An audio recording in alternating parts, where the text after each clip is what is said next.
we go. Streets and the Scholars, Alex Alonso and FG, here to bring you another banger. A lot of sports going on in the news, FG. Oh, yeah, man. You know, sports going to stay up there, man. That's what keep our spirits up outside the bills and the bullshit. So we got the Super Bowl coming up in a few days, and then LeBron James just became the most, the most scoringest basketball player on earth. Man, that's wild, man, because I thought Kareem was going to hold that record forever. I mean, you know, I was a big Kareem fan, man, you know, and all the way from UCLA, you know, or, you know, followed him, his path from UCLA, rather, you know.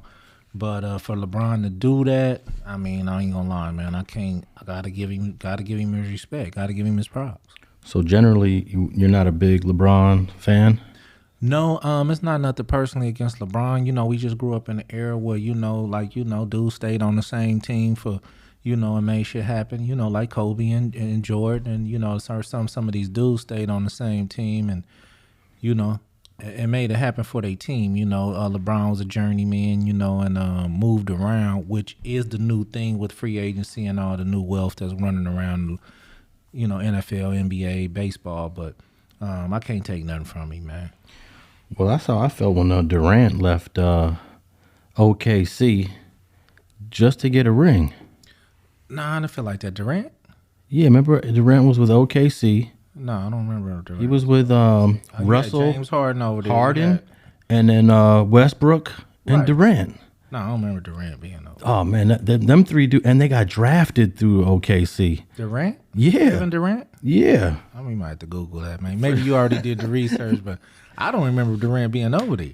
I remember Russell Westbrook. I remember James Harden. I remember those dudes. I don't remember Kevin Durant being in OKC. I could be wrong, though. I'm not, you know, Let me just a guru or nothing, but I just don't remember Kevin Durant. All them dudes was on the same team together. Man, I used to think they were going to have. They didn't win a championship? No, they didn't. Oh, They that's wild. and then when he left, because what happened was they were in the playoffs against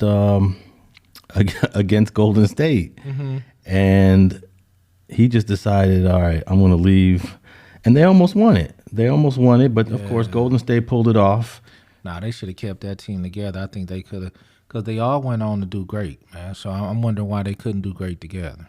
Yeah, I'm trying to look this up to see what years he was on with OKC. I'm almost certain all three. Now, all them three dudes together on the team, you would have thought, hey, Right. They could have made something happen. that could be a dynasty. Yeah. But I don't think they played. They didn't mesh well. Oh, okay. Chemistry. Yeah. Yeah, you got to have that chemistry, man. I mean, you know, you got two of the best players in the world, but if they don't mesh, the chemistry ain't there, then they won't, you know, they can't make that shit happen like that. Yeah, let me see here. Kevin Durant. I'm pulling this up on. Let's see. Kevin Durant. Dang, they got every season here, but nah. I feel what you're saying about LeBron, because I guess you could say he went to Miami and chased a ring. Yeah, no doubt he did. You know what I mean? But I wasn't mad when he went to Miami. It's just, I mean, or I'm not mad that he played for another team. It's just you play for like 5 teams. You know what I mean? and I'm not knocking him, but when he came to my team, which was the Los Angeles Lakers, I just felt in his heart he wasn't a true Laker. Still don't feel like that way. I still feel like he just visiting. I'm gonna give him his props. If he passed Kareem, bro, you just wasn't a lane. You know what I mean? You had to put in the work to do that. So I got to give him that. But at the same time, man, he's definitely been a journeyman, man. Okay, Durant was with OKC from 2007 when he got drafted. Well, actually, I think he got picked by another team. But you know how sometimes they do those deals? Do a little trade. Yeah. So he came up with the Thunder, OKC, in 2007. And then in that up to 2015. But it was in that 2015 season they lost to the Golden State Warriors in the playoffs. And then the following season, he joins the Warriors. Yeah. Well, you know what? The thing, one thing about it's more like this. Sometimes it's the money, too. Sometimes a team can't pay you, or sometimes a team don't want to pay you. At the end of the day, Alex, you know it's about feeding your family, even though these guys get paid enough, or any team to feed their family. But I'm just saying, you know, sometimes these guys want to max out what they feel they worth. OKC is a very small market. You know what I mean? So these guys blew up to be, the great. But when it comes to LeBron, man, like I say, man, I'm not gonna take nothing from him. I'm not gonna knock him. I've never been a LeBron fan, but I'm not gonna knock him. Congratulations to him. He went on to be the #1 scorer in NBA history. Congratulations, dude. Definitely, man. 38,000 points, 390 is where he's at this week. He just passed Kareem Abdul Jabbar by 3 points. And shoot, he's got another season, maybe 2 seasons left. I think at the end of his career, which is very close, I think there's an argument to say that LeBron James is the greatest basketball player of all times. That's the argument. Like I say, because I'm not a fan, I don't believe that. I can't say that listening to analysts and stuff like that, and they say how this guy is, to be as big as he is and athletic as he is, to be able to come do what he got to do. Some people may deem him that, but I don't know, bro. They didn't deem Kareem as the best player ever. You know what I mean? And he had the most points. They always left Kareem out of the top 5. Anytime you name the top 5, bro, Kareem was never in it. You had Jordan, you had this guy, you had Kobe, you had this guy. Y'all always left out Kareem. And me, I believe Kareem should have been at the top of those lists. Yeah, I think the one reason I agree, Kareem goes down as one of the greatest. I would say the greatest of all times, but it's because of his style of play. It wasn't athletic and acrobatic. I think we want to be entertained when we watch our players. We want to see some Kobe-esque moves. We want to see some Michael Jordan-esque moves. We want to see some LeBron moves. Kareem was just a 7'2" dude that posted up in the paint, turned around, either hooked, shot it, banked it, or dunked it. It's kind of like Kareem, but he wasn't as dominant as Kareem. You mean Shaq? I'm sorry, kind of like Shaq. Shaq was very dominant. I think Shaq was a monster. Shaq was actually more entertaining, and I think that his style of play might have been the reason why we don't talk about Kareem. But when you look at his accolades, 6 world titles, the most points ever scored. He got titles with 2 teams, the Bucks and the Lakers. He was a rebound monster. He just did it all. Along with a college championship. UCLA. UCLA. So the guy definitely did it, and I just didn't believe that he deserved all the accolades that he didn't get,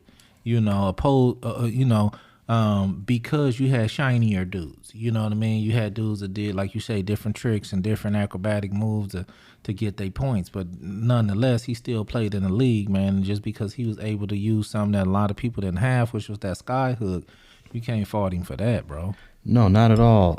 Listen to this. 6-time NBA champion, 2-time NBA Finals MVP, 6-time NBA Most Valuable Player, 19 All-Star appearances, 10 All-NBA First Team, 5 All-NBA Second Team, 5-time NBA All-Defensive First Team, and I'm only about 1/3 through the list. Right, bro. He's not the greatest that did it. They stole that shit from the Kareem, bro, and I've always felt like that. I let people say what they gonna say, but how do you even leave him off the top 10, top 7, top 5 list with those numbers, with those accolades? I don't know how they do it. I think when Michael Jordan came into the league and we saw him play in a way that was different, even though I kind of think Dr. J kind of had a similar type of play, but Michael Jordan took it to another level. Right, I do believe that. That's the standards. So when Kobe came in, Kobe was kind of like Jordan-esque,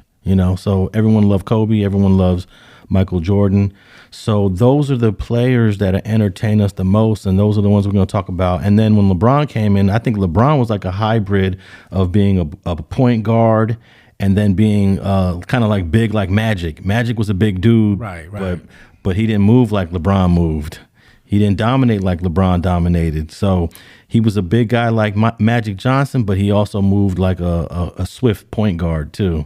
So he was a hybrid player that's a new standard. Right, that's a new standard. Yeah, but yeah, bro. I mean, like I said, I'm not gonna give him his congratulations, but I still not a LeBron fan. Yeah, well, I think that I don't think his body of work. I mean, look, man, he went to teams with superstars stacked on him. You know what I mean? Everywhere he went, when he went with Dwayne Wade, they had a stat crew over there. Everywhere, and not to mention he had Pat Riley over there. Yeah. One of the best coaches in the NBA all time. You know what I mean? So you went to organizations, bro, that, that benefited you in certain ways, when other teams sit there and built those teams from scratch pretty much and won with what they had. But I'm still not knocking LeBron because we are in the age of free agency. People move around more. It's not just him. You know what I mean? It wasn't just Shaq. It wasn't just Sir. That's just what the era brought, So everything can't stay the same forever. But like you say, Steph Curry, he's still with his current team, Some people are. Some people, I'm not knocking them. Just me personally, like I said, I do believe that LeBron always had the stacked team everywhere he went. They made, got people around him who was superstars, and everybody didn't do it like that. Well, when he first came up with the Cavaliers, he didn't really have an all-star cast around him. I give you that. Yeah, he took that team to the finals, even though they lost. He definitely did. No, I gotta agree with you on that. And I can't think of another player that took a team with no talent. He was the only one to the finals. He did that. He ended up getting Kyrie. He had a little something over. Well, that's when he came back to the Cavaliers the second time. Okay. Kyrie was already drafted. He was a young player. He joined with Kyrie, and that's when they brought that title to Cleveland. Well, see, I defend him in certain ways because some people say they get mad because he left. But what LeBron did was he told ownership, get me some help. They say you are the help. You know what I mean? So I wasn't mad at him when he left Cleveland. You know what I mean? It was just more or less like you went to the Heat, then you went to, like, you kept moving, you know what I mean? It ain't like you just left once. It seemed like you was bunny hopping to where either the money was or the superstars was, Well, you could argue that Kareem did it too because he was with the Bucks. He was with two teams. Yeah, but he was with the Bucks. He got a title in the 70s, and then he heard that the Lakers are going to draft Magic Johnson, the greatest college player that we had ever seen up to this point, and he definitely tapped in. He was like, you know what, I think I'm going to mess with the Lakers, and boom, 5 more titles. Kareem wouldn't have got those titles if he didn't join up with Magic. No doubt, and it was more than Magic, you know what I mean? They had a decent squad over there with Coop and all them certain dudes, James Worthy and them cats. They had a crew, but don't forget that what was going on up in Milwaukee? Nothing. You know what I mean? He wasn't going to win another one up there. He carried them on his back up there, Milwaukee probably wanted to come, be with a more a franchise that had more glitz and glamour. It's not always the move for championships. Sometimes, man, I want to be around some other than mountains and snow. You know what I mean? Well, actually, let me correct myself. He actually joined the Lakers a couple seasons before Magic got there. Yeah, that's what I thought. Yeah, I just didn't argue with you. I'm like, hold on. Yeah. I had to double check that because Magic got there in '79. He got there in the '75-'76 season. Kareem was a beast, man. Yeah, Kareem. So I wonder what made him leave Milwaukee and join the Lakers in that '75-'76 season. But they wasn't winning nothing in the late '70s, the Lakers. Now, let me ask you this. When did the Lakers come to L.A.? Oh, they had been in L.A. They'd been here? Yeah, Okay. They had already been in L.A. since the '70s. But yeah, it wasn't until until Magic came and they got that first title. Can you believe Magic won a title as a rookie? No doubt, man. You know what I mean? The one time Kareem was sick, man, and Magic went in there and played center, bro. Magic was a monster coming out of Michigan State, man. Yeah, and I think Magic doesn't get a lot of accolades as being one of the greatest players because he wasn't a scorer. He was a facilitator. I think he get his from the right people. When I hear Hall of Famers talk about it, they say Magic was a monster, man. But you hear most people's top 5 or top 10, they don't have Magic in it. They don't have Magic in it, but they don't understand. You got to think about what they looking at, or what era of dude you talking about, and that's a whole nother thing, man. We need to start talking about, when people get to talk about the greatest players ever, and they need to start going to generations, bro.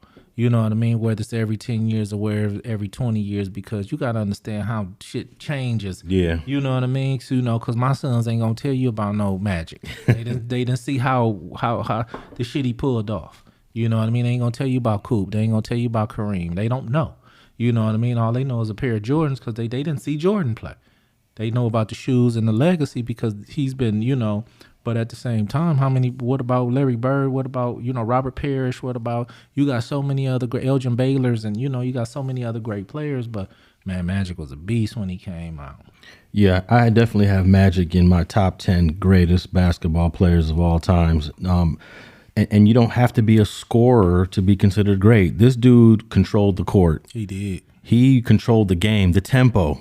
He changed the tempo of the game. He did absolutely everything. He's the first big man point guard. Yeah. What those 6'9" guards out there, man, before Magic came along, man.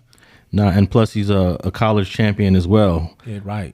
It's with I don't want to say it wrong. I don't know if is it Michigan State? I believe it's Michigan State. Okay, not the Wolverines, the Spartans. The Spartans, they wear green. Yeah, they wear green. Yeah. So yeah, man. Well, congratulations to LeBron James, man. I think he's gonna go down as one of the greatest players, and I have no problem if people believe that LeBron James is better than Michael Jordan. I won't even debate that. That is a very plausible position to say, right? It's not crazy to say that. Well, no, athletic-wise, no, not at all. You know what I mean? It's just like you say, when it comes to certain things, people like me are going to say something about the different teams you've been on, because we grew up in an era where people stayed on the same teams and won championships. Athletic-wise, the boy was it took me a minute to realize how awesome he was as an athlete, with the size, and I didn't get that at first. Don't think he's the greatest player ever, but I believe, a lot of people will believe it, and I won't argue with that. But some of the greatest players like Michael Jordan, they didn't win nothing until a guy like Pippen came along. No doubt. You need somebody else to do it. And I think LeBron is one of the very few that took a team without no help to the finals. I mean, that's even though he lost that final, he took, I think it was the 2007 team he had absolutely no talent. It was just him and 4 other average players we don't even know their names. Right. And he took it to the finals. Of course, they lost, but that's impressive to me. That loss was impressive. No doubt. But it how many people have been to the finals before with I mean, I've seen it done in baseball. The Arizona Diamondbacks, bro. They was the franchise was worth the less in all of baseball. Which you talking about when they beat the Yankees in 2001? Exactly. Man, they had the best pitchers. But they were Kurt Schilling and who else they had? Kurt Schilling had won 2 of those games. Kurt Schilling them wasn't on the radar though yet. They wasn't superstars yet though at that time. Kurt Schilling was throwing some of the nastiest. No, he did that. But where you think he came from now? Yeah. In order for him to go to the next spot, you know what I mean. At that time, though, the Diamondbacks wasn't nowhere in the review in the beginning of the season. You wouldn't have put them nowhere near the World Series. No, I was shocked that they beat my Yankees, but when you look at that roster in hindsight, in hindsight though, I'm talking about in real time. At that time, you say, man, they had a bunch of nobodies. You know what I mean? So when you go back and if I go pull up who was on that Cleveland Cavaliers team right there, we might realize somebody was on that team. Nah, I guarantee you it was a bunch of bums on that team. No disrespect to you, because when you make it to the NBA, that's a hell of an accomplishment, though. Yeah. If you're the 15th man on that team, you still got skills. I got you. Yeah, like you said. But Kurt Schilling was throwing that heat, man. But yeah, man, that was one of the last times I let a game get to me emotionally. Because I was like, I can't believe these Diamondbacks is beating my Yankees. And this dude, Kurt Schilling, is throwing the nastiest pitches that I've ever seen.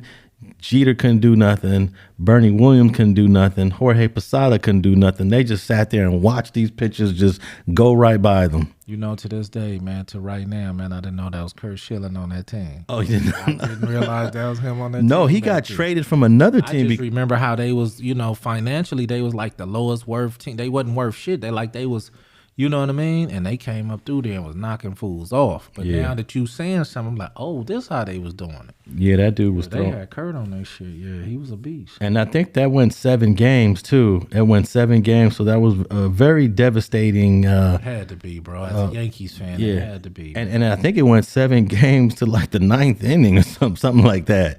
So, yeah. But we got a Super Bowl coming up, man. What you want to say about Jalen Hurts going up against Patrick Mahomes? And is that a fair thing to say? Because we got other players on the team, right? No, you but got everyone's making a players on big the team, deal. but the quarterbacks are always going to get the accolades. The quarterback's always going to be the face of the team. Quarterbacks are always that's just part of it. You don't talk about the running backs. You're not going to talk about the linemen. You're going to talk about Patrick Mahomes and Jalen Hurts. And what I want to see is, Jalen Hurts continue. Look, I'm rooting for Jalen Hurts just based on what he went through down in Alabama. He had the courage enough to leave, and not just get put on the back burner and treated like a boy. You know what I mean? He said, no, I'm out of here. I'm going to go take put my destiny in my own hands.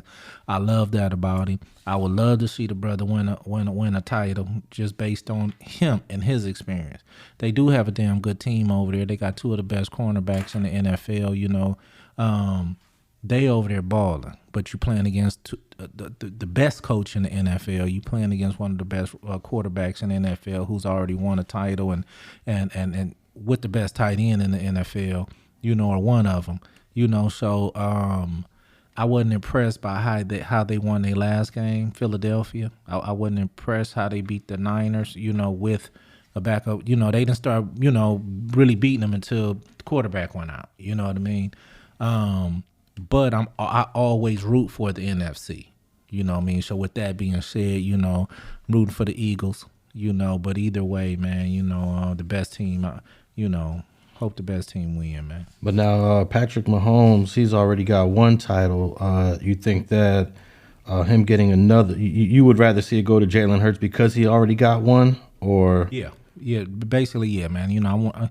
Let me see, like I say, man, I want to see these dudes shine as far as Jalen Hurts, who's never won one, who's come in, who's showing he only been in the league, 3 years, who's showing dudes like Dak, who's showing dudes like Minnesota quarterback, can't forget, showing these dudes, bro, come in and get it done. I believe they have better coaching, but at the same time, come in and get it done. Make this shit happen. You don't have to be in the NFL 15, 20 years. Patrick Mahomes wasn't. He came in and got it done. You know what I mean?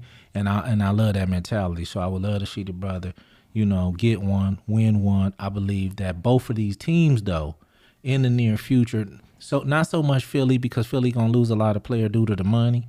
But when you got coaches over there like Andy Reid, man, what's going on over there in Kansas City, I wouldn't be surprised if Patrick Mahomes ran off like another 2 after this one. You know what I mean? So that's what I believe, bro. Yeah, man, I'm excited to see these players go up against each other. Patrick Mahomes, to me, I feel like he's the most dominant quarterback in the game right now. And he already got the experience with this one ring. He knows what that feels like, that pressure. And it don't seem like pressure even gets to him. No doubt. I'm not sure how Jalen Hurts is going to handle it, but, I'm rooting for both these brothers. But at the end of the day, I think Patrick Mahomes is going to pull this one out. I believe he could, man. But cause that boy got ice water in his veins, man. So when the going get heavy, the going get tough, he's been there. He's been down 20 points, 30 points, come back, nothing gets to him. You know what I mean? So it will be Jalen Hurts have a lot on his plate. He got a lot of pressure on his shoulders. But if he go out there, man, just play like he played, man. I mean, you never know how it's going to go. But like I say, either team win, man. I'm good with it. And I guess everybody's going to be paying attention to the commercials. I know last year we had a hell of a performance at halftime with Dre and, a whole hip-hop thing with Mary J. Do you know what they got planned for this? Rihanna. Oh, yeah, that's right, Rihanna. Got Rihanna, but I'm a Rihanna fan. Don't get me wrong. I'm the total opposite of Stephen A. You know what I mean? What do you say about Rihanna? He would prefer Beyonce. Oh, okay. You know what I mean? I'm the opposite. You know what I mean? I prefer Rihanna over Beyonce all day long. Not nothing against Beyonce. It's just I like Rihanna more. And so it should be a good halftime show. I'm sure she'll have some special guests. Commercials going for $7 million a pop for 30-second commercials, and Fox said they sold out already. That's crazy. Yeah. I remember when those commercials were $1 million, and I thought that was crazy for her. I did exactly, bro. But at the same time, advertisement is key. we'll be surprised at some of the stuff that I've seen in Super Bowl commercials that I had never heard of. GoDaddy and all these, some other things that I still remember today that I had never heard of. So I guess the advertisement maybe worked. Oh, you're saying you learned about GoDaddy? Yeah, I had never heard of GoDaddy. Yeah, Then the Super Bowl came and now I'm all hearing about the GoDaddy. You know what I mean? What the hell is that? Oh yeah, GoDaddy for some reason loves doing those Super Bowl commercials. And then Doritos is big. Yeah, they're Pepsi. You know what I mean? They stay in there with certain stuff, but we'll see what's going on this year. Yeah, man. You plan on just watching it at home with the family, or you got something special planned for the game? I'm gonna be watching it at work on my phone, bro. I'm not taking off for the Super Bowl. Oh, you got to work that day? Yeah, I worked that day, but it's all good, bro. I had so many shit. I had Thanksgiving, Christmas, New Year's, my birthday. I can't complain. It's amazing though what the cell phone technology can do for you, because you don't have to be home to tap in with what's going on around the world now. Man, remember the day we had to rush home for something? I got DirecTV on my phone, so I'm gonna be watching it. Yeah. That's crazy. I love it though. The technology. Sometimes there's some good things about technology. I know a lot of people out there think this technology is a torpedo for negativity, but man, it definitely brings a level of convenience that 20 years ago we didn't have. So you're not going to miss.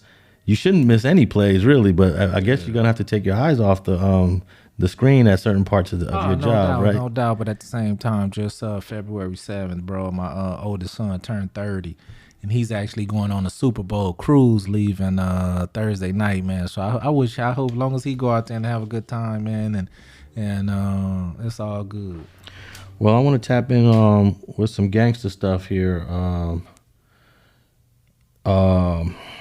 It's disappointing to read this article because I've always been against these extra penalties and extra punishments for individuals that commit crimes only because they're in a gang. Mm-hmm. But the state of Georgia is going to do what California has had for a while, is they're basically going to have their own gang enhancement bills, and it's being led by the Republican lawmakers in the state of Georgia, and Governor Kemp is all behind it. And I think this is kind of like inspired by all these arrests that we've been hearing about with Gunna and Young Thug, and of course Matt Ronald got caught up in a gang case. But what do you think about these gang bills that the state of Georgia wants to pass?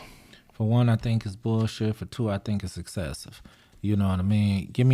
Charge me for what I'm charged with. Give me time for the crime.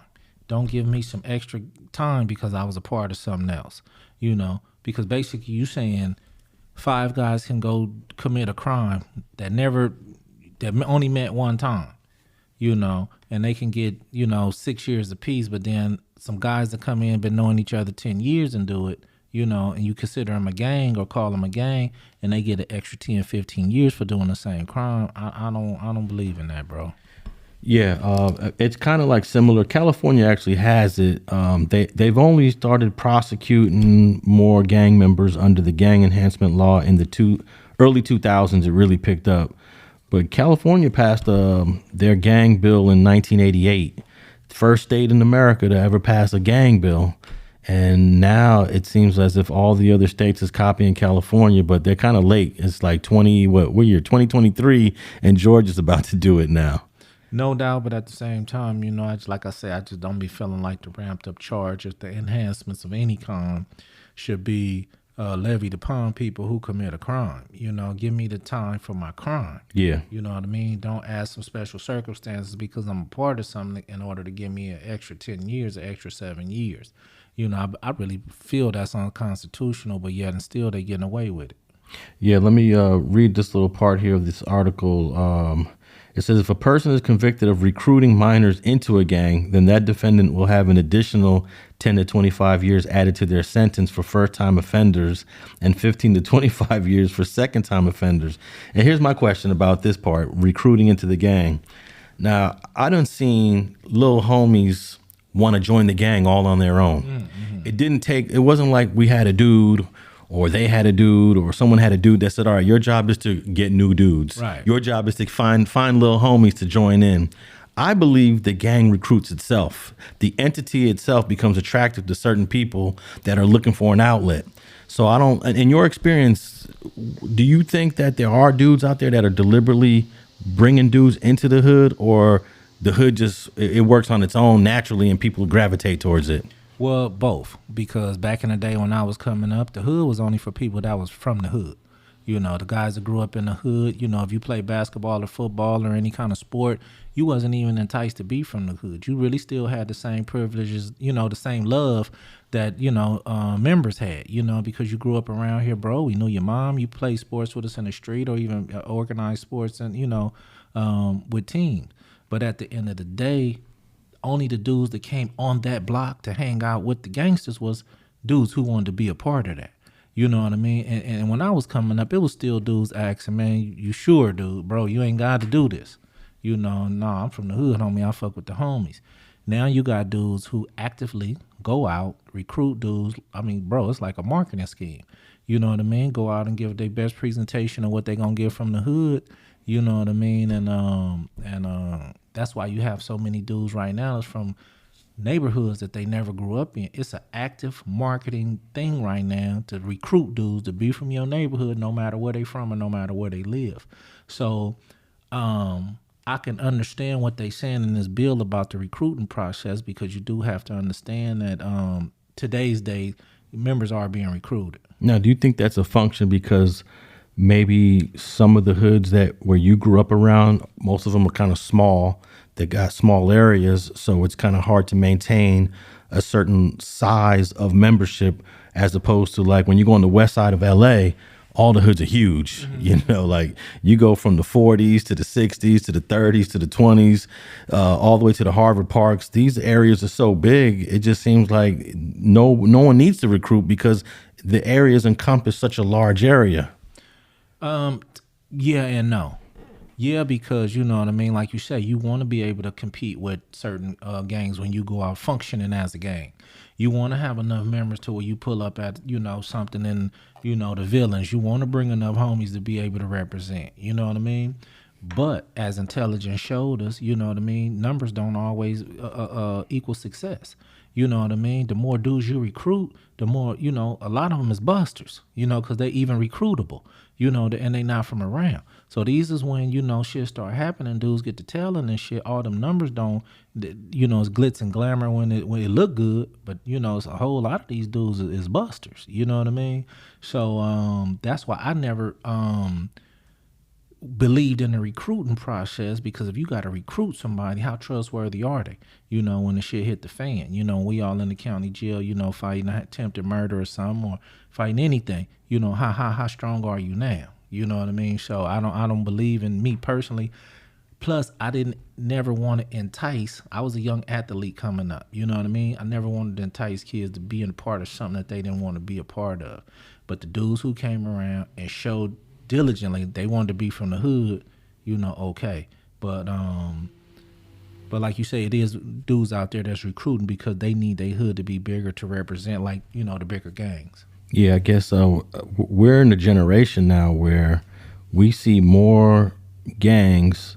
They got homies that, like you said earlier, they didn't grow up in that neighborhood, mm-hmm. but they're accepted in and they're embraced as if they did.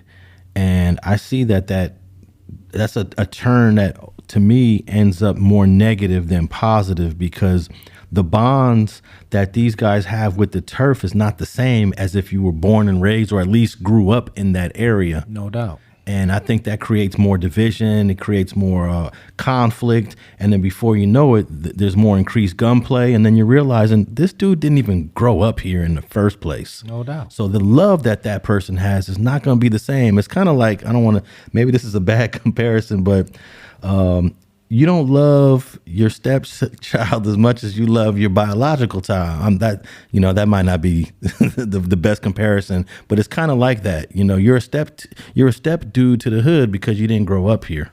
No doubt, but let me be honest with you. You know, it was like you had to have some kind of connection.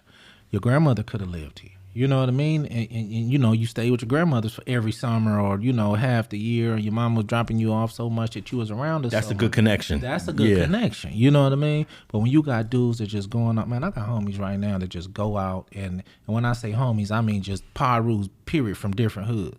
Go out, find some dudes, homie, that want to bang. You know what I mean? They just got the urge to bang, and the homies like, let's put them on. You know what I mean? And they get put on. You know what I mean? These are the dudes that I never want to meet. You know what I mean? I never want to shake their hand. You know what I mean? And the whole thing about it is just based on, for numbers. You know what I mean? And these dudes was going to go somewhere else and be a part of a gang regardless because they was looking to be a part of a gang. This is what's going on nowadays. You know what I mean? And this is going on across the country. You know, not just in the LA, not just in Compton, not just in...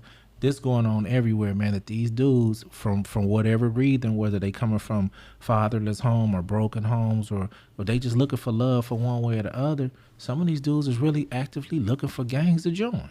Now, let me ask you this, because when I was growing up, everybody that was from a hood that was in my age range that I knew, I knew who their family was. Right. I went to their houses, knocked on their doors, spoke to their moms, and there was sort of this connection where it was not just the homies knew each other, but I knew your mom. Actually, your mom made me dinner the other day, and then she said I could spend the night. Mm-hmm.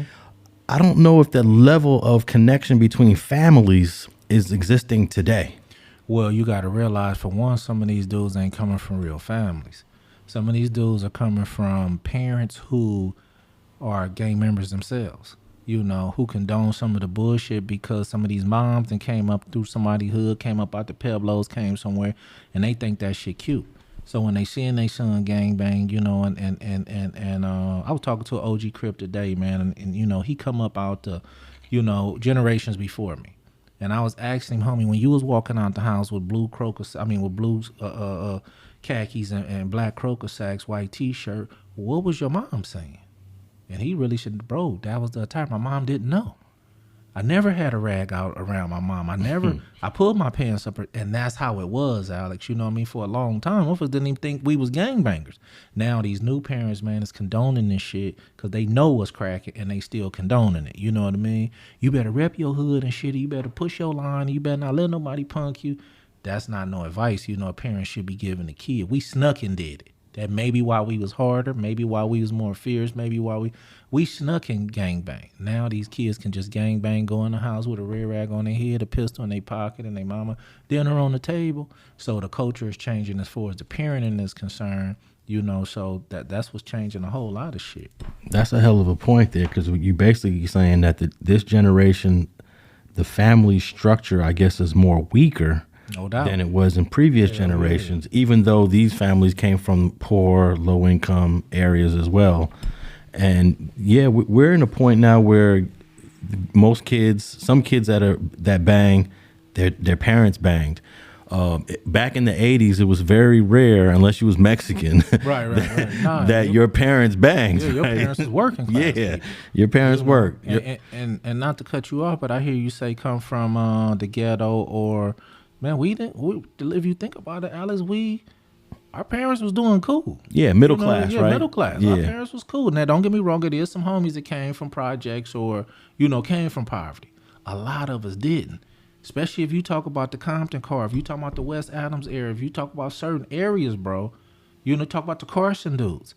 Man, dudes didn't come up in poverty, man. You know, dudes come up with two functional parents working, all the shit they want, and we chose to do that shit. Yeah. A lot of the areas in LA aren't as poor as others, but I will say though, you drive through the east side of LA. Yeah, no doubt. You're right. You know, from the Outlaws to the 30 Pyrus to the Ford Trays to the Pueblo Bishops to the BSVs, all the way to Watts, man. That's probably got to be some of the poorest sections that Los Angeles has to offer. No doubt, but you also had situations like that where some of them dudes had to go out and figure out a way to eat as well. You know, and they mama kicked them out the house, you know what I mean? Go, hey, don't come back in here hungry. You know what I mean? Because ain't nothing up in here. You feel me? And if you come up on something, bring us back something to eat too. You know what I mean? So some kids, though, Alex, by default, man, had to go out there and do certain shit, homie, in order to survive. All of us wasn't in that situation, but it was a lot of people who was. Well, this state of Georgia is passing this bill, and they really want to max people out. And these are the type of laws that you could argue are racially motivated, because the only people that these laws are going to hurt, at least in the state of Georgia, the only people they're going to hurt is black folks. No doubt. And with this other, I was looking through this other part of the law. They want to give an extra At minimum, if a person is convicted of a gang crime, they will have an additional 5 to 20 years tacked onto their sentence to be served consecutively. So this is this is a bill that hasn't passed yet, but this is what they're wanting.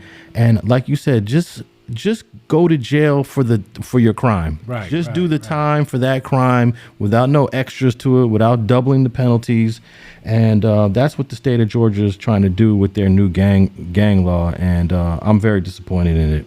It may not pass because statistics show, man, that, this kind of behavior when you brought in the crack law, when you brought in other laws that gave all these hell of enhancements and shit. A matter of fact, I don't even think they pushing the gang enhancements and shit now in California ever since the Gascon got in. Correct. So because they see it was a failure, bro.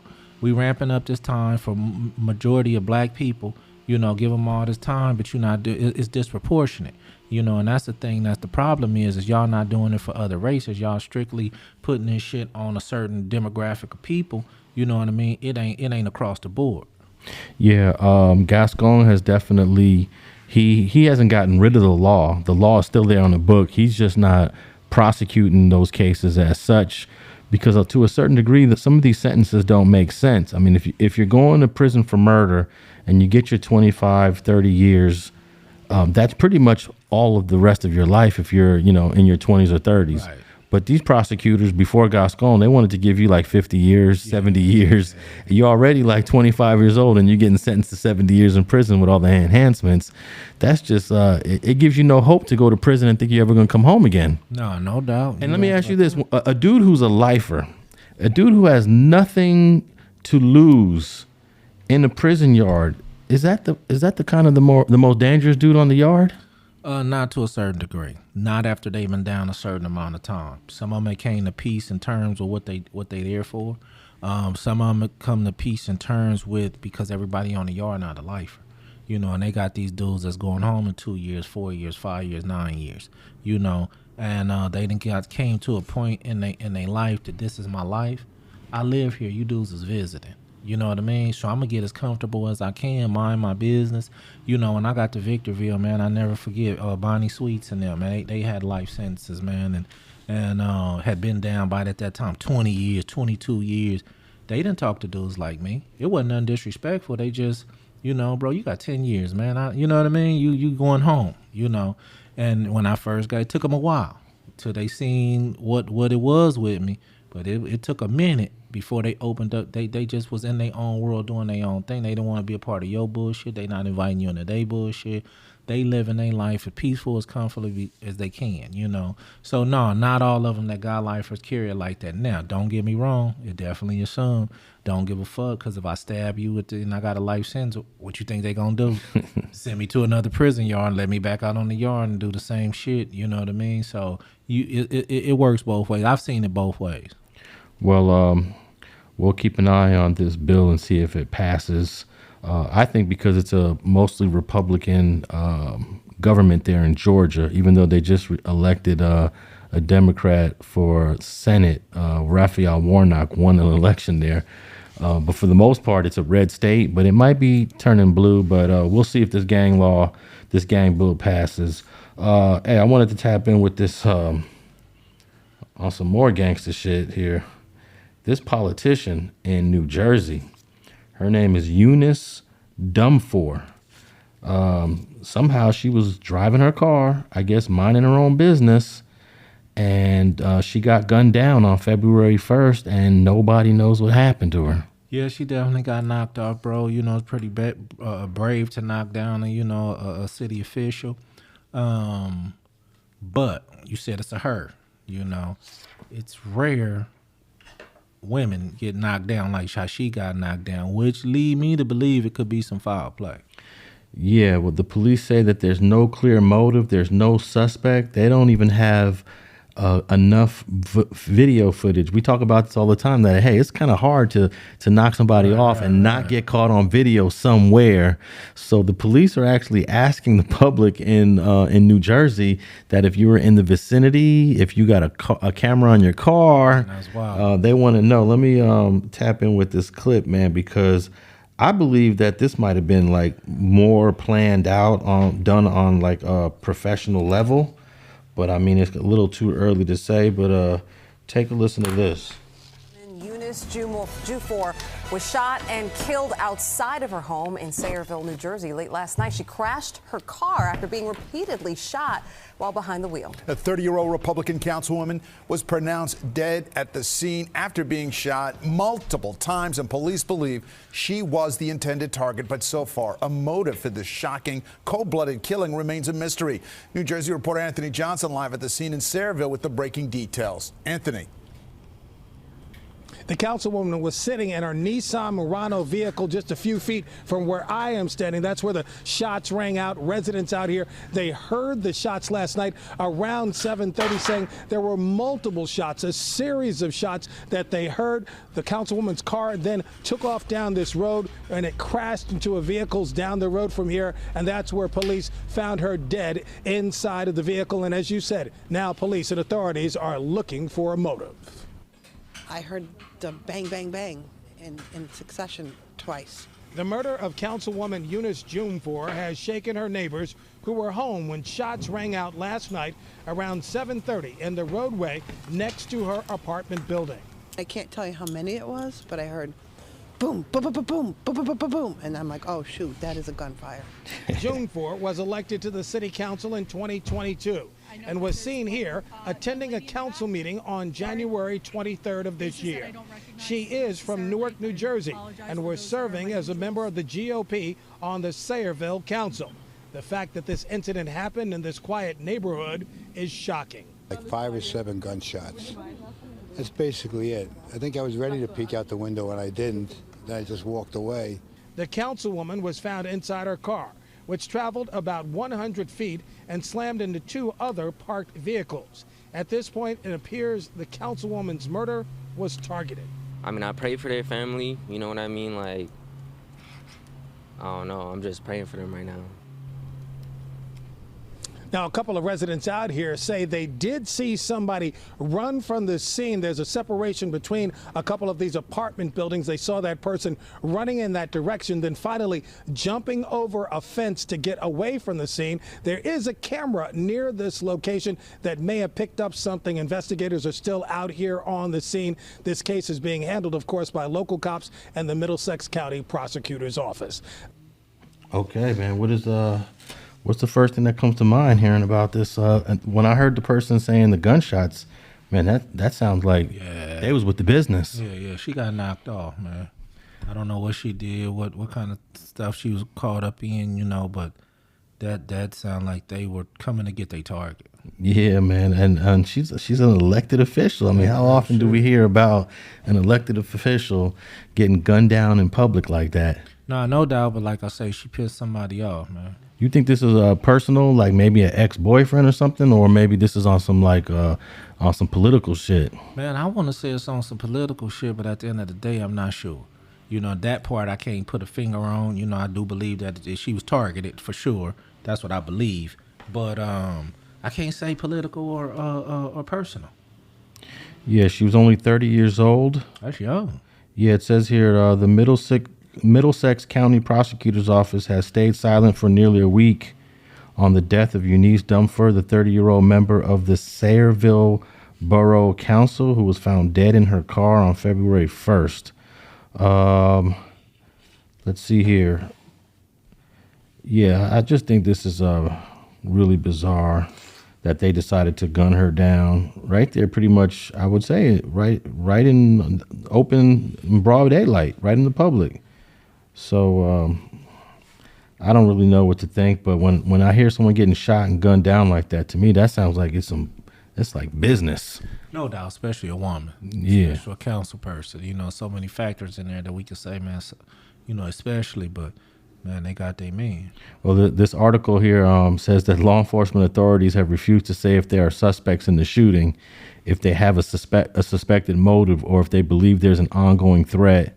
But then they're requesting cooperation from the community to see if there's other cameras in the area where people driving by that had dash cams. So to me, that makes me think that they don't really have any suspects at this point. Right. I believe the same thing. I believe the exact same thing, bro. They asking the public to help them solve this crime because it don't seem like they have much. Yeah.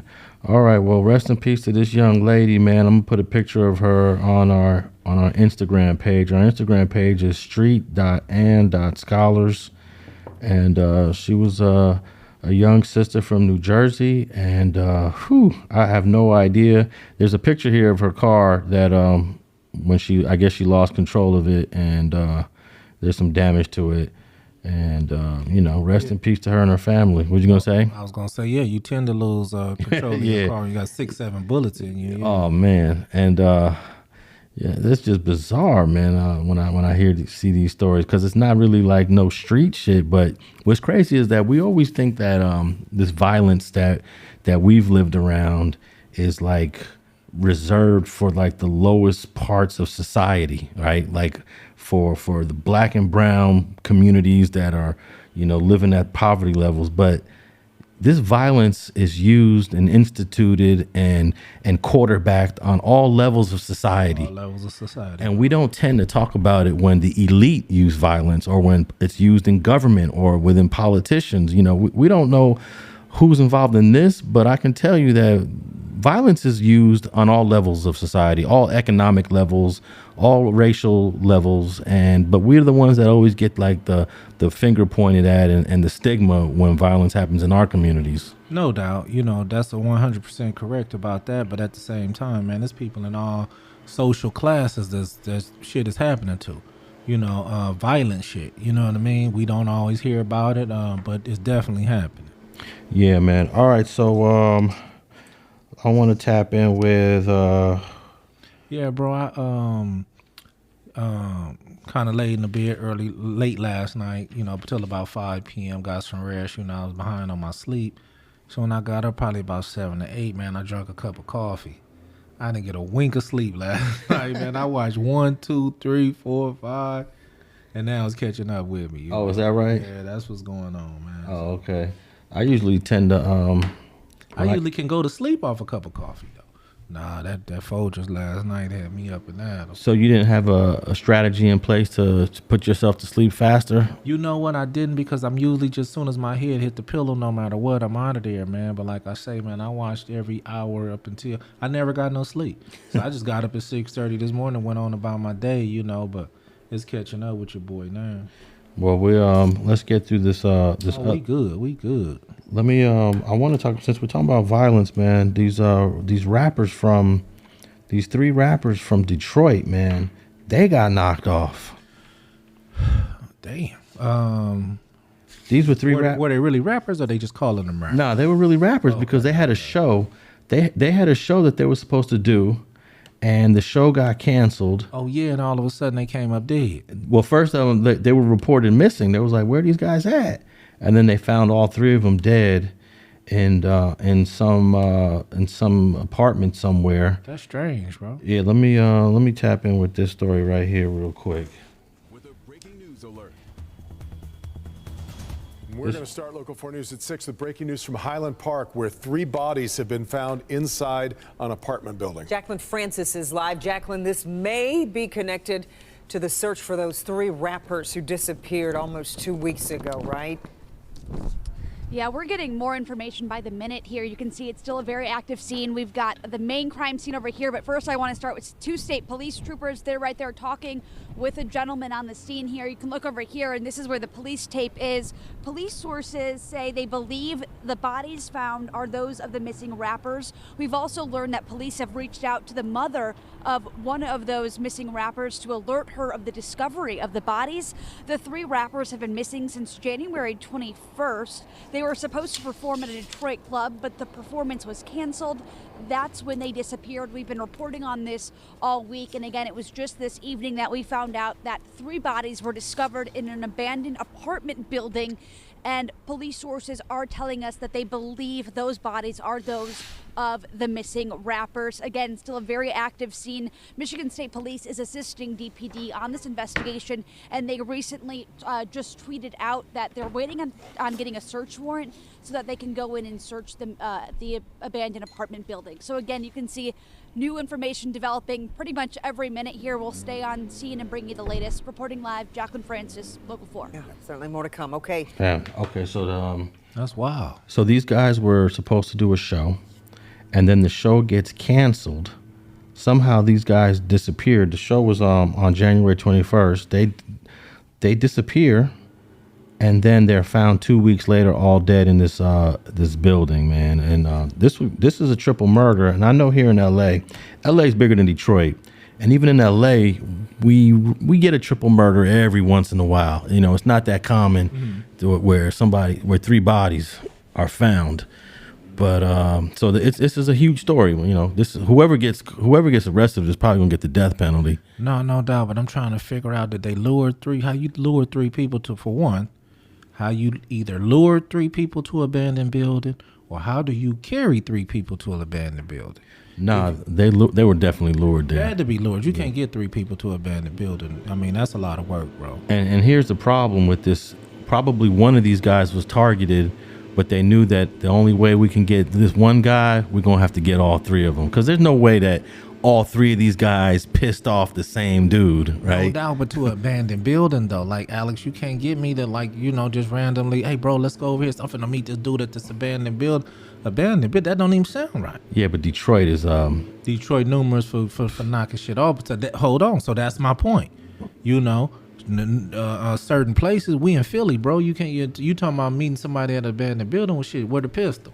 You know, like, I mean, I'm just saying I need to hear... I'm interested in hearing how they got there, bro. Because if y'all so naive to just go to an abandoned building, for what reason? 3 people and nobody said, man, this sound a little suspicious. I don't know. What's the chances of you having a meetup with somebody in an abandoned building, like in the middle of LA somewhere? Slim and none. What if you knew the dude though? That's yeah. I know that dude, and he owes me some money, and we're gonna talk about this this $10,000 he owes me, but he wants to meet you in the abandoned building. There's a couple places I'm not gonna meet a person. Yeah, especially if they owe me money. You know what I mean? Abandoned building in a dark alley. You know what I mean? Some places I'm just gonna be kind of cautious about. Seem like these dudes being rappers. I'm sure y'all rapped about street shit or knew about street shit. I'm trying to wondering if they got drug off a van, because actually they were at the abandoned building under some cardboard type trash type shit. Yeah. You know, I'm thinking they got dropped off right there. It's possible. Yeah. It's possible. I mean, but that's a lot of work to drop 3 bodies off. Well, it's a lot of work, and it's dangerous because you susceptible more leaving DNA as far as, you know, maybe some hair off your hand or, you know, a fingerprint on something. So it's even more dangerous to leave a body somewhere than the actual, you know, knock them down and leave them where they at with no fingerprints or, you know, certain situations like no DNA or nothing like that. Well, the 3 victims are Armani Kelly, Montoya Givens, and Dante Wicker. And according to the autopsy, all 3 of them died from gunshot wounds. So I guess there's 2 possibilities here. They were shot at this place, and then they put the debris on top of them, or they were shot somewhere else and brought there. Shoot, I don't know too many cases nowadays where people is transporting dead bodies, man. It's just too much work. Listen, right? Bro, it's too much work. You leaving tire tracks. You know, these investigators nowadays, man, are top notch.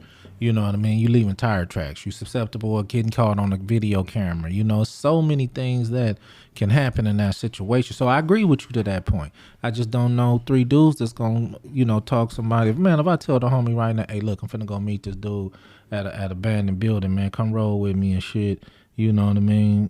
I don't got one homie that's gonna say you got the thing.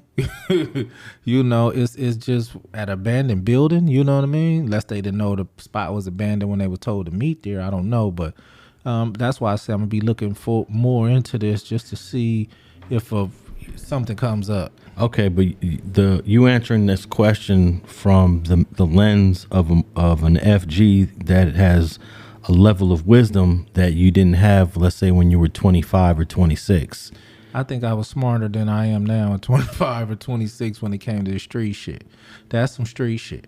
Apparently, you come on, Alex, you have to do something significant. But if somebody says, meet me at this abandoned building, FG, and you 25, and you don't want to seem like you scared of this dude ain't got nothing on me. All right, let's meet up there. What time? Where's it at? All right, I'm pulling up. With a pistol? Yeah, with a pistol. Did these dudes have any gun weapons found? Hey, if they had a pistol and these other people had the pistol first, then it doesn't really matter. I mean, but at the same time, Alex, let me tell you something about meeting somebody that you potentially have a problem with. You know what I mean? Yeah, you might not be quick draw McGraw. They might have got out on you faster. You know what I mean? But if that was the case, it wouldn't have just been 3 dead bodies found. They'd have said 3 dead bodies found, what appeared to be maybe a shootout, or you going to get one shot off. Y'all kill all 3 of them before one person get a shot off? I mean, that shit is rare, unless y'all some square rappers. The reason I'm talking like this is because when you say rappers, I'm stereotyping and saying maybe they were some gangsters as well. I could be definitely wrong. I shouldn't stereotype like that because they could have just been some educated rappers, or they could have just been some nonviolent rappers, dudes who really wasn't with the bullshit, who just rapped, so don't let me, I could be wrong for stereotyping them, you know what I mean? But at the same time, I don't give a damn. I ain't, to meet somebody, man, if I called you and said, meet me at an abandoned building, you gonna say, why there? You know what I mean? If nothing else, why there? Now I would, but when I was, let's say, 20 years old, I might be like, fuck it. Yeah, but at 20 years old, I never didn't have a pistol. That's the one thing about it, Alex, from most of my entire life. You know what I mean? From 16 years old. I had a car at 16 years old, so I had a pistol every day. Yeah. You know what I mean? I never not had a pistol. These dudes walk around, I always invested in, I invest my last in having a pistol. You know what I mean? Now, don't get me wrong. When I got shot, I had a pistol on me. So I ain't saying it can't happen. I'm saying that, it just seems like for somebody to say, meet me up to do this kind of killing, to risk the death penalty, you had to know that you had some kind of situation with somebody to be that mad to kill you and 2 of your homeboys. So that's all I'm saying. It's hard for somebody to play like it's all cool and do a triple murder. That's my whole my concept of it. You got to be some kind of inkling of something ain't right. Well, there's kind of like this weird twist in this case to where one of the victims' mom's car was stolen. The police recovered the stolen car that belonged to Kelly's mother on January 25th and identified the suspected thief as a 15-year-old. That led authorities to the apartment building where they found the 3 bodies. So isn't that weird that this kid gets caught in a stolen car that belonged to the mom of one of the 3 dudes that's dead in the building? And so they took the 15-year-old into custody. He's being held. It doesn't say he hasn't been charged with anything. He's just being held without bail. Right. But I'd be surprised if this 15-year-old kid is involved in this thing. I mean, but then if he got their car, then that really believes me they were transported. If he got a car registered to one of their moms, that really makes me believe that they were knocked down, transported, and but then you never know. They could have been knocked down and they jumped in the car right there and took off. I mean, maybe they showed up with the mom's car, because it doesn't say here how if the dude was driving his mom's car the day he disappeared. It doesn't say that. Maybe they was driving in the mom's car, and this 15-year-old kid was just driving around the neighborhood and has nothing to do with it. That's a possibility. Yeah, he jumped into the car, stole it. I don't know, but I'm not surprised that some they don't have their ages here, but the pictures here, they look like they're young. They look like they're all in their 20s. Yeah. And you do dumb stuff when you're in your 20s, right? No doubt. And they were supposed to perform at a show. It got canceled. So when it got canceled, what else that means? It means they didn't get paid. Right. They didn't get no money. So maybe there's some sort of conflict started based on this rap show that they were supposed to perform at and didn't perform. So I don't know. They were supposed to perform at this place called Lounge 31 on January 25th, but the show was abruptly canceled.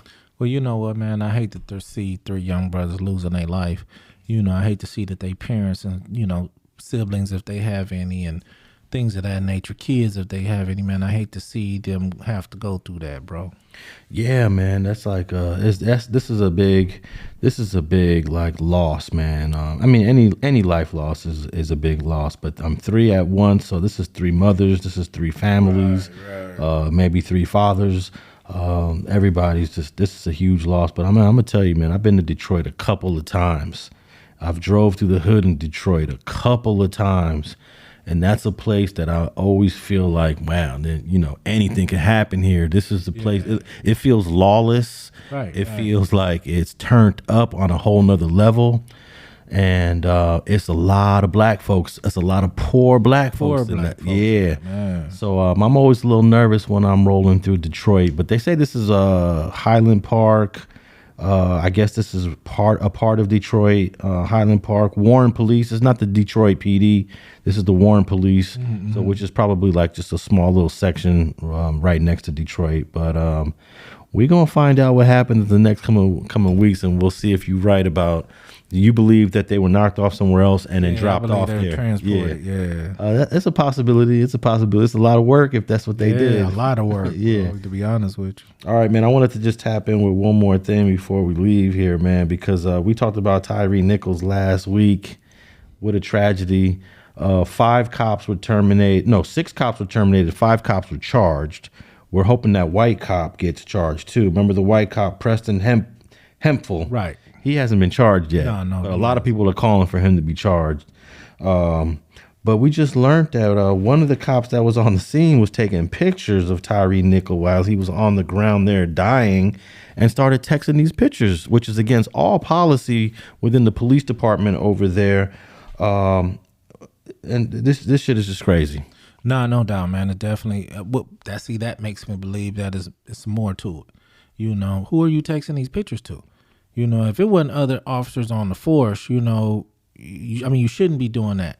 But if it was some officers on the other officers on the force, and you were just, I don't know, showing them. But outside of that, bro, you foul, especially if it's something more to it than that.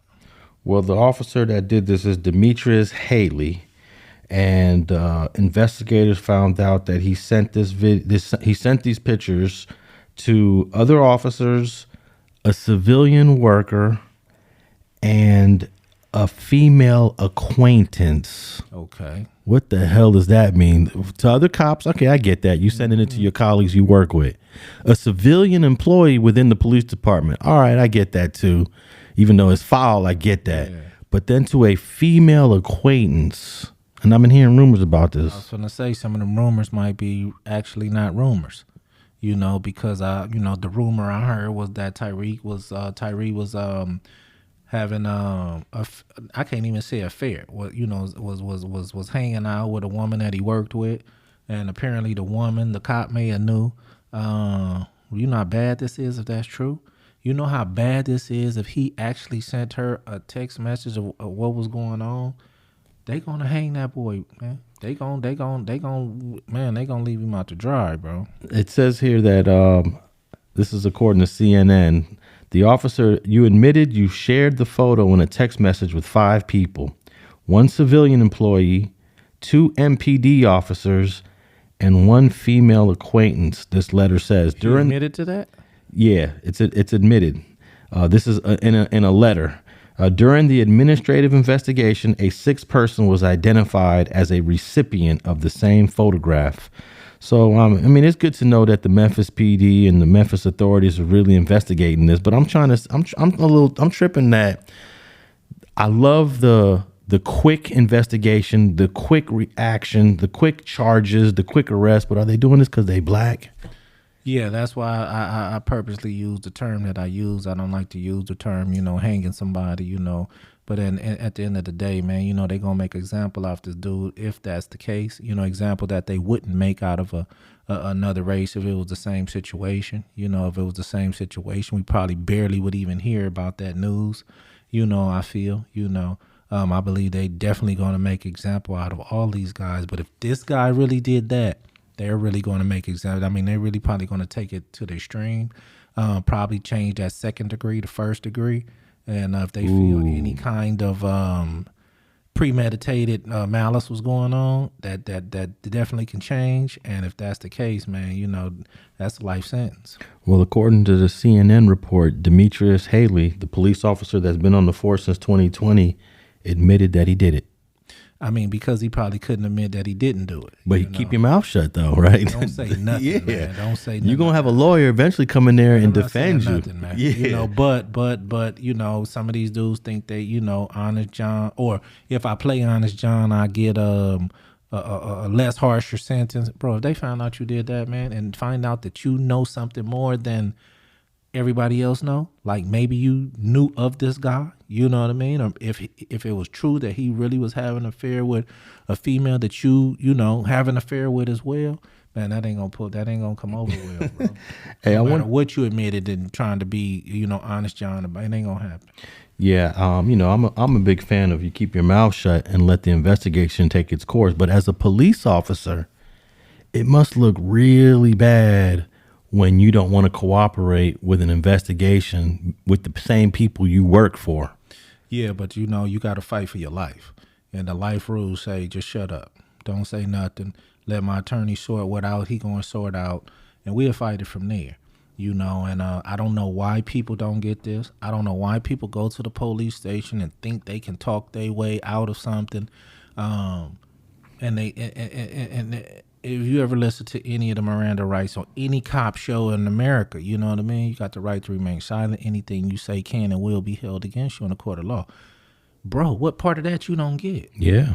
I don't know if that just is the Miranda right just for California that we hear, or is it across the board? But it's your Fifth Amendment. It's basically the same shit. You know what I mean? Yeah. Hey, homie, I don't have nothing to say. Some people be so scared. I'm starting to think some people be scared. Police, they go for that. Man, we gonna give you 20 years. The police can't give you nothing. The police can't give you nothing. Only the judge and the jury can find you guilty and sentence you to some time. The police can't do nothing but write their report and report what they, that's all they can do. Hey, when I interviewed Jay Stone from Fruittown, Piru, he talked about when he got caught for that shooting in Compton, the cops had him and they said, we're going to give you 100 years in prison. You know what Jay Stone said to the police? Fuck your 100 years. And I said to myself, that's what everybody has to say. You got to stand up because you're not getting 100 years. The guy got 5 years for the shooting. Right. That's just an intimidation tactic that they use to get you to confess. Yeah. Fuck your 100 years. Yeah.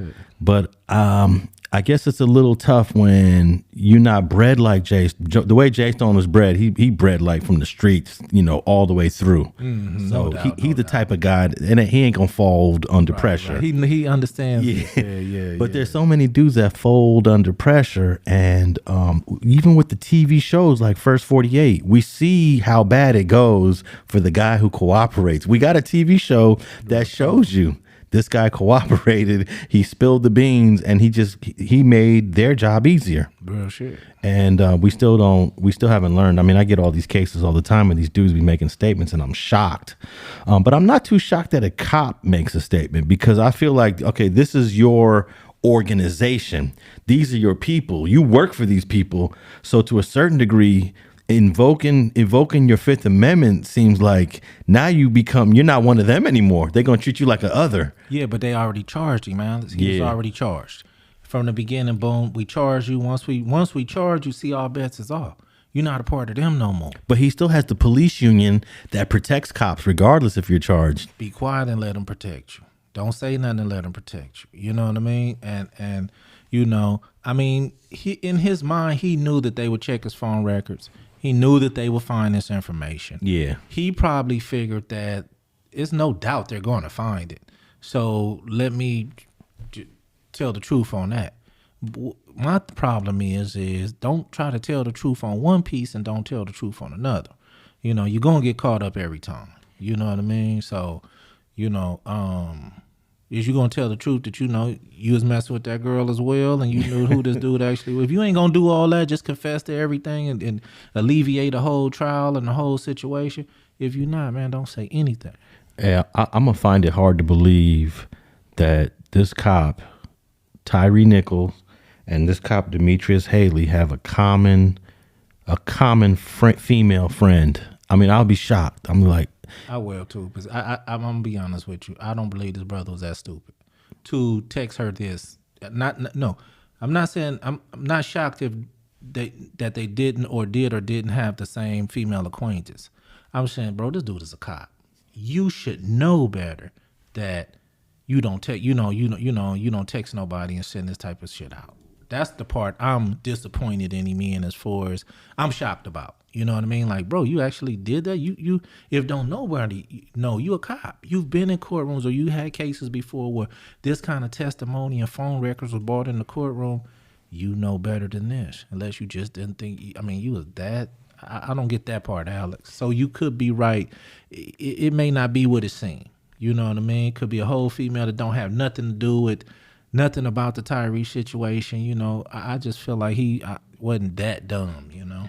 Well, I guess the rumor is that this female, well, if it's an ex relationship that this cop has with this woman, would she be characterized as a female acquaintance or an ex, right?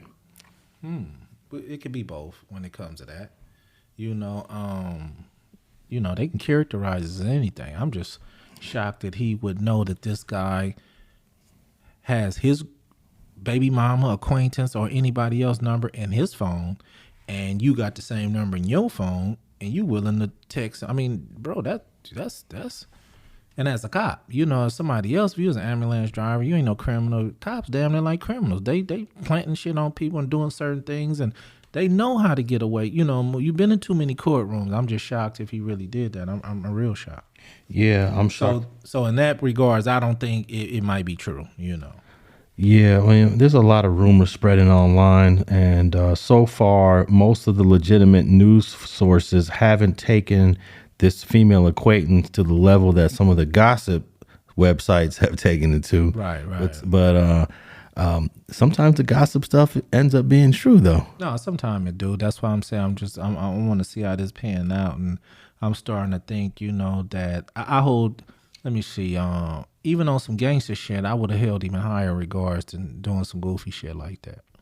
Yeah, and I hope this ends up in additional charges for Officer Haley, because you got to set an example, because, you know, those cops that pulled up, them deputies that pulled up on the scene where Kobe Bryant lost his life in that helicopter crash, they was taking pictures of all the dead bodies there. No doubt. I believe one of them got her reprimanded or something for it. Well, Kobe's wife sued. Yeah. And I believe she won. Yeah, but I don't know. Like I say, that's when I say reprimanded. Yeah, you know. But they didn't lose their job, though. Right. I don't. That's why I say reprimanded. Yeah. I don't think they lost their job. Nah, that should be a termination offense. Nah, no doubt. Taking photos of a crime scene and then texting them to people. Nah, no doubt, bro. And in that situation, it's Kobe's mangled dead body on the ground, and they're sharing that with people. Yeah. And these are the people that we entrust to police our communities. It's crazy. No doubt. And now we got the same thing here with this officer. So yeah, man, I hope they throw the book at all these officers, especially Demetrius Haley, because you got emotional out there. Something's going on here. Yeah. And also I want to see charges against Preston Hemphill. Remember him? He's the guy that came in, the white guy that came in later that started yelling and cursing. Right. He the one shot the taser off. Yeah. He's the one that shot the taser. So man, you know, I'm all for this, man. I'm all for these guys getting prosecuted and getting sent to prison. I mean, but they should be. Yeah. You know what I mean? They violated a man's civil rights, whooped his ass, you know, basically murdered him. You know, I mean, they should be, you know. And also that calls into the importance of this George Floyd Policing Act. And I'm not sure if the George Floyd Act has this in there, but they should add it if they haven't done so. But using your personal phone at crime scenes should be illegal for police officers. No doubt, but, you know, it's so hard to police the police. You know, they try to, you know, give them a reasonable doubt, integrity-wise, you know. What they're coming to find out is these guys don't have all the integrity that you think they have. But, you know, this guy does good as far as, you know, cracking drug dealers or doing certain things on the street. You know, he have other talents that they overlook some of this shit. Nah, man, that's it. That right there, man. Videotape or something with your personal phone. Crime scene, a dead body or something like that, man, you definitely should be reprimanded. The last thing I want to say on this, I don't know if you saw this, I just thought about it. There was a former Memphis PD officer that went and did a video on this, and he said he knew two of these guys. And he said that whenever you kicking the boots that they use in the Memphis PD, he said whenever you use that boot to kick, he said, first of all, we don't kick people in the face with those boots. Mm-hmm. The only thing you trying to accomplish with kicking somebody in the face with that boot is to kill them. Damn. That's what he said. And his little video has gone viral, but he was saying those guys was out of pocket, man. So, hey, man, I know you got some new content coming to FG Unleashed, man. You want to let the people know what you got coming? Yeah, man, I got OG Bam, Front Hood, Compton Crip, man. We sit down, had a nice conversation, man. We kind of like-minded on a certain situation, but we talking about a dude who, you know, generations and generations older than me that was able to take me back to Raymond, Washington, and, you know, certain situations, you know, and, you know, Compton back in the 70s and as well as today because he's still around. So he knew Raymond, Washington? Yeah. Oh, okay. Them dudes he was around, man, you know, and all them OG cats from over there, you know, so he went down, took me down through there about how it started as far as, you know, when he got to Crip and, you know, back in 73 or something, you know Damn. what I mean? But as well as today on how he feel about, you know, the aspect of what's going on today. So tap in with FG Unleashed, man, and that, you get that from me.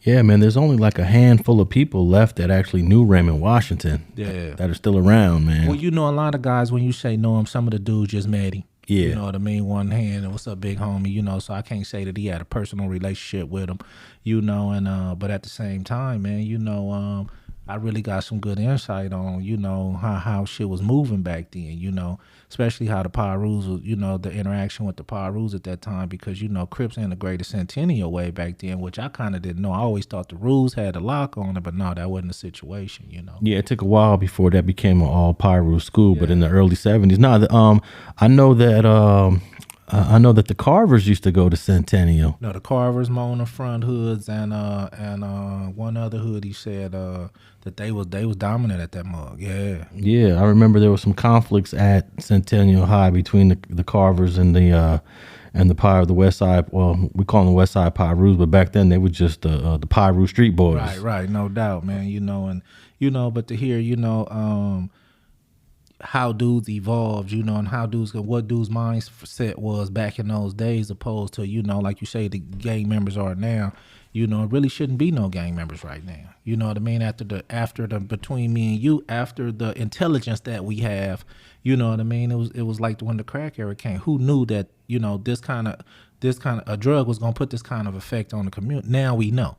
It shouldn't be no more crack smokers right now. We got the intelligence to know not to do this, but at the same time, man, you know, it's still going cracking out there. So yeah, I don't think we're ever going to get rid of addiction in the United States, man, because we're like the biggest consumer of all these drugs. That's why they bring them here. No doubt. You know, like you say, they bring them here. You know what I mean? So I got you. They bring them here. All right, so FG Unleashed, F General 1 on the Instagram page.